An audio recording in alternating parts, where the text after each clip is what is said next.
Photos from Fiorano's shakedown have revealed several updates on the Ferrari SF-25 single-seater, with the floor being the most prominent. Additionally, the brake cooling ducts stand out, showing a distinct design compared to McLaren's, though the Ferrari engineers and technicians have adopted a similar rear wing. The Italian side has also updated the front wing, making subtle adjustments to the geometry, likely improving flexibility.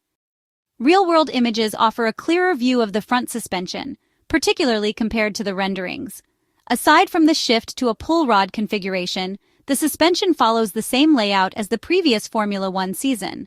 Ferrari opts for a moderate misalignment of the upper arms, prioritizing mechanical behavior over McLaren's aerodynamic-oriented approach with more inclined arms. The cooling ducts for the brakes are significantly altered on the SF-25 due to the different pull rod attachment point to the hub carrier. Brake cooling remains an often overlooked area for the public. Internal aerodynamics play a key role in tire temperature management, while rear venting affects downstream aerodynamics by expelling hot air and interacting with wheel turbulence. Notably, Ferrari employs a different strategy from McLaren in this regard. Unlike McLaren, Ferrari's pull rod does not run through the brake duct, which is rerouted under the rod. As for the front suspension, the various photos from the Fiorano circuit confirm a feature that seemed like a render trick: a rearward upper arm attached to a bulge in the chassis. This suggests Ferrari may be sacrificing some aerodynamic cleanliness to better control wheel inclination in corners. The area of greatest interest on the SF-25 single-seater is the floor, the least visible but at the same time the most important component for ground effect Formula One cars. The images offer a brief glimpse of the Venturi channel entrances, where it can be seen that the innermost duct now rises above the floor, generating an additional vortex at the top to energize the downstream flow. This modification indicates the work done in this area, suggesting the presence of other hidden changes. In contrast, the same perspective highlights the adjustments made to the outermost flow deviator, which is now much more refined. The floor of the SF-25 car represents an evolution of the experimental version introduced in November at Las Vegas and only used in the race in Qatar. It is a change in approach for Ferrari, whose goal was to develop a floor that would provide greater stability through faster corners. Compared to the 2024 Formula One car, the initial specification of the SF-25 features some changes to the outer edge, particularly along the central raised section. The front wing of the SF-25 mirrors the late 2024 specification, but it is a new component. This is confirmed by the shift of the two central supports beneath the nose, now moved further outward. It is reasonable to believe that Ferrari has focused primarily on the flexibility of the wing, which is valuable for balancing high and low-speed corners, although the new technical directive will tighten deformation tests starting from the Spanish Grand Prix.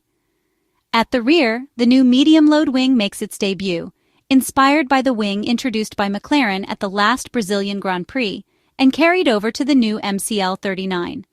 This marks a shift in philosophy compared to the past, with a pronounced V-shape toward the center, a geometry that has proven to be more efficient in CFD and wind tunnel tests.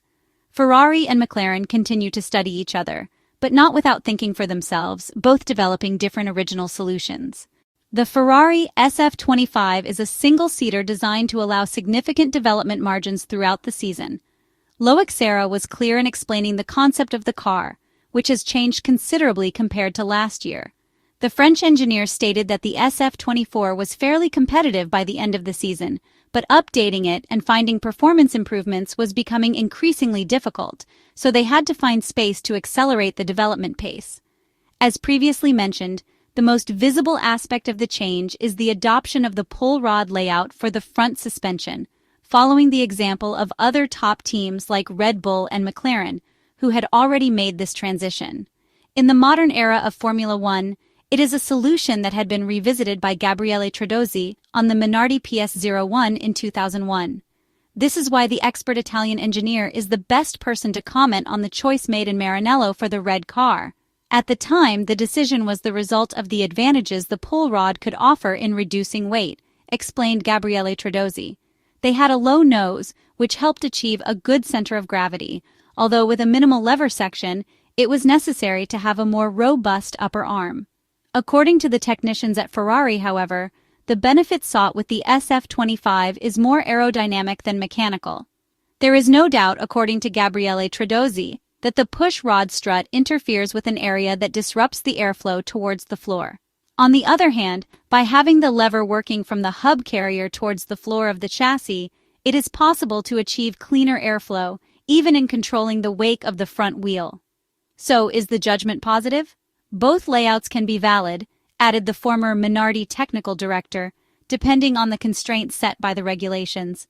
With the pull rod, it is more difficult to find good ground rigidity, which means achieving good grip. Therefore, compared to the numerous aerodynamic advantages, it is necessary to work to ensure that the same values of push are maintained to avoid mechanical shortcomings. I am sure an excellent job was done because Maranello has a solid tradition. It is still the same as when Aldo Costa was there. The car layout matters, not just the aerodynamics, although we know how much the latter affects the result. The SF-25's front suspension layout resembles Red Bull's more than McLaren's.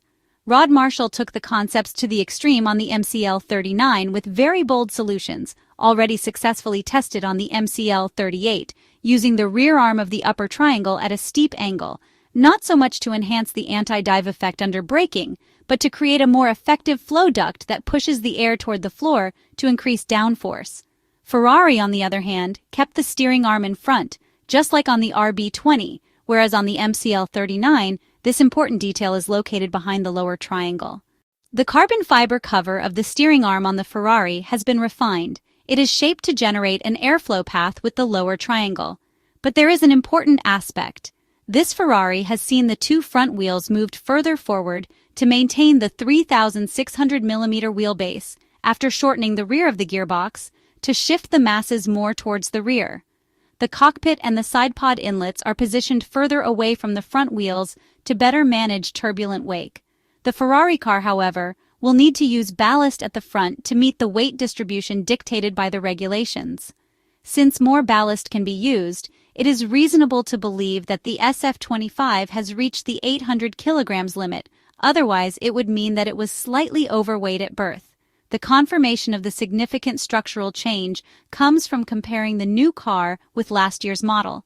The careful observer will notice a different arrangement of the arms.